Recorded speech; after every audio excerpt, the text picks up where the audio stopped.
Здравейте, аз съм Галина Тошева, председател съм на Сдружение развитие на иновативни стартиращи компании.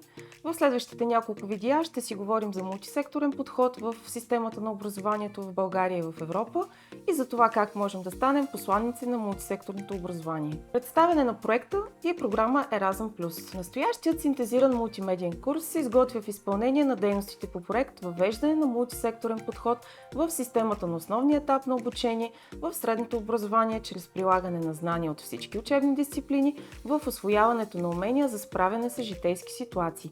Проектът е финансиран от програма Erasmus+. В своята същност Erasmus е европейска програма, която подкрепя образованието, обучението, младежта и спорта в Европа. Erasmus предлага възможности за мобилност и сътрудничество в областта на висшето образование, професионалното образование и обучение, училищното образование, включително образованието в ранна детска възраст, образованието за възрастни, младежта и спорта. Проектът се осъществява посредством екипната работа на 5 партньорски организации. Сдружение с нестопанска цел развитие на иновативни стартиращи компании, водещ бенефициент в този проект, Политикос Силюгикос Кинонико Панепистимио Енергон Политон в Гърция, FSN Association Czech Republic, Action Exchange United Kingdom, Основно училище Свети Кирил и Методий село Чавдар, Основно училище Свети Кирил и Методий село Труд.